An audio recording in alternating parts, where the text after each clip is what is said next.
തേക്കിൻകാട് മൈതാനത്തിൽ പതിവ് നടത്തത്തിനും തണലേറ്റത്തിനും വന്നവർക്ക് ഈ കാഴ്ച കൗതുകമായിരുന്നു. ഒന്നും രണ്ടുമല്ല, 25 മൊട്ടത്തലയന്മാർ, നല്ല ചൊക്കൻ മൊട്ടകൾ. തെക്കേ ഗോപുരനടയിൽ തലയെടുപ്പോടെ അവർ വന്നു നിന്നു, വർത്തമാനം പറഞ്ഞു, സെൽഫിയുമെടുത്തു.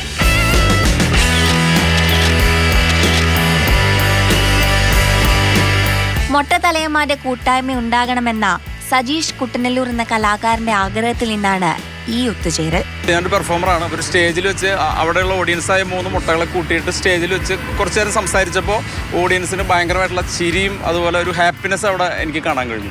അപ്പോൾ ഒരു കൂട്ടായ്മ ചിന്തിച്ചു, ഒരു പ്രാദേശിക കൂട്ടായ്മ ചിന്തിച്ചു. അതിൻ്റെ ഭാഗമായിട്ട് ഒരു അമേച്ചറായിട്ട് ഒരു സുഹൃത്തിനെ കൊണ്ടൊരു പോസ്റ്റർ ഉണ്ടാക്കി അത് അങ്ങ് വിട്ടു. ഇവർ ഒരു സന്ദേശം കൂടി നൽകാൻ ആഗ്രഹിക്കുന്നുണ്ട്. ആത്മവിശ്വാസത്തിന് മുടി ആവശ്യ ഘടകമേ അല്ല. ഇത് മൊട്ട എന്നുള്ളത് മാത്രമല്ല, ഏത് രീതിയിലുള്ള ശരീരത്തിൻ്റെ വ്യത്യസ്തതകളെയും നമ്മൾ അംഗീകരിച്ചുകൊണ്ട് സ്വയം സന്തോഷിക്കുകയും സ്വയം ബാക്കിയുള്ളവർക്ക് സന്തോഷം കൊടുക്കുകയും ചെയ്യുക എന്നുള്ളതാണ് ഞങ്ങളുടെ മെസ്സേജ് എന്നാണ് എനിക്ക് പറയാനുള്ളത്. ഈ മുട്ട എന്ന് പറഞ്ഞ ഒരു കൺസെപ്റ്റ് നമ്മുടെ മലയാളികൾക്ക് ഇപ്പോൾ ഒരു മോശമായിട്ടായിരുന്നു ആദ്യം തോന്നിയിരുന്നു. ഇപ്പോൾ ആ കൺസെപ്റ്റ് മാറിയിരിക്കുകയാണ്. തൃശൂർ റൗണ്ടിൽ ഒതുങ്ങില്ല ഈ മൊട്ട കൂട്ടായ്മ. വൈകാതെ മറ്റ് ജില്ലകളിലും വരും. ആഗോളതലത്തിൽ തന്നെ തല മൊട്ടയടിച്ചവരുടെ സംഘടന വളർത്തിയെടുക്കാനാണ് ഇവരുടെ തീരുമാനം. മാതൃഭൂമി ന്യൂസ്, തൃശൂർ. അത് കൊള്ളാം, പൊളിച്ചില്ലേ? നമുക്ക് ഇതുമായി ബന്ധപ്പെട്ട കൂടുതൽ വിവരങ്ങൾ നൽകാനായിട്ട് തത്സമയം ലിഷോയ് ചേരുന്നുണ്ട് കൂടെ. Lishoy, good morning. ലിഷോയ്, എനിക്ക് വളരെ ഇഷ്ടപ്പെട്ടു. കാരണം വ്യക്തിപരമായി മുടിക്കൊക്കെ വളരെയധികം പ്രാധാന്യം കൊടുക്കുന്ന മനുഷ്യരെ കാണുമ്പോൾ ഞാൻ ആലോചിക്കാറുണ്ട്, അതിൻ്റെ ആവശ്യമേ ഇല്ല എന്ന്. ഇതുമായി ബന്ധപ്പെട്ട പലതും എനിക്ക് തോന്നുന്നു ഒരുപക്ഷെ അല്പം വിവാദമൊക്കെ ആയേക്കാവുന്ന ചില പ്രസ്താവനകളും ഞാൻ വേക്കപ്പ് കേരളയിലൂടെ നടത്തിയിട്ടുണ്ട്. അതിലേക്കൊക്കെ വരാം. എങ്കിലും ഇവരെ പറ്റി കൂടുതൽ പറയൂ ലിഷോയ്, അറിയട്ടെ. അതായത് ഈ പറഞ്ഞ പോലെ തന്നെ സജീഷ് എന്ന് പറയുന്ന വ്യക്തിയാണ് ആദ്യമായി ഇതിന് മുന്നിട്ടിറങ്ങിയത്. അത് കുറച്ച് ദിവസങ്ങൾക്ക് മുൻപ് ഫേസ്ബുക്കിൽ അദ്ദേഹം ഒരു പോസ്റ്റർ ഇടുകയാണ്. മൊട്ടത്തലയന്മാർക്കെല്ലാം തൃശ്ശൂരിൽ ഒത്തുകൂടാം എന്ന് പറഞ്ഞുകൊണ്ട് അദ്ദേഹത്തിൻ്റെ ഫോൺ നമ്പറും വെച്ച് നമുക്കൊരു കൂട്ടായ്മ വേണ്ടേ എന്ന് ചോദിച്ചുകൊണ്ടായിരുന്നു ആ ഒരു ഫേസ്ബുക്ക് പോസ്റ്റ് ഉണ്ടായിരുന്നത്. ആ ഫേസ്ബുക്ക് പോസ്റ്റ് കണ്ട് നിരവധി പേരാണ് സജീഷിനെ വിളിച്ചത്.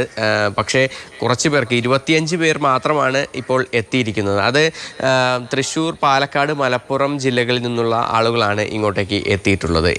ഇതിപ്പോൾ വളരെ ചുരുങ്ങിയ ദിവസം കൊണ്ടാണ് ഇതെല്ലാം സംഘടിപ്പിച്ചത്. അതുകൊണ്ടാണ് ഇത്രയും കുറച്ച് ആളുകളെന്നാണ് അവർ പറയുന്നത്. എന്തായാലും ഈ പറഞ്ഞ പോലെ തന്നെ മുടി നമ്മളുടെ ഒരു ആത്മവിശ്വാസത്തിനും ജീവിതത്തിലും എത്രത്തോളം സ്വാധീനമുണ്ട്, അത് മുടിയില്ലെങ്കിൽ അത് ഒരു ആത്മവിശ്വാസക്കുറവാണോ എന്നുള്ള ഒരു ചിന്ത പലരിലും ഉണ്ട്. അതായത് നമ്മുടെ സമൂഹത്തിൽ പരക്കെയുണ്ട്. അതുകൊണ്ട് തന്നെയാണ് ഈ വിഗും അതുപോലെ തന്നെ ഈ ഹെയർ ഫിക്സിങ്ങും ഉൾപ്പെടെയുള്ള കാര്യങ്ങളിലെല്ലാം തന്നെ അതൊരു വിപണിയായി തന്നെ ഉയരാനായുള്ള ഒരു കാരണം. അത് പലപ്പോഴും പലരെയും ഒരു അധിക്ഷേപിക്കുന്ന തരത്തിലേക്ക് അത്തരം കാര്യങ്ങൾ പോയിട്ടുമുണ്ട്. അതുകൊണ്ട് തന്നെ അങ്ങനെയുള്ള ആളുകൾക്ക് ഒരു ആത്മവിശ്വാസക്കുറവ് പലപ്പോഴും ഉണ്ടാകാറുണ്ട്. അത് ഞാൻ തന്നെ എനിക്ക് എൻ്റെ അടുത്ത സുഹൃത്തുക്കൾക്ക് തന്നെ പലർക്കും ഈ മുടിയില്ല, മുടി കൊഴിയുന്നു, എൻ്റെ തലയിൽ തീരെ മുടി കുറവാണ് എന്ന് പറയുന്ന ഒരുപാട് സുഹൃത്തുക്കൾ എനിക്കുമുണ്ട്. അപ്പോൾ അവരോടൊക്കെ പറയാനുള്ള ഒരു കാര്യമായി തന്നെയാണ് ഈ തരത്തിലുള്ളൊരു കൂട്ടായ്മ മുന്നോട്ട് വന്നിരിക്കുന്നത്. കാരണം മുടി ഒരു ഘടകമാണോ എന്ന് നമ്മൾ തന്നെ ചിന്തിക്കണം.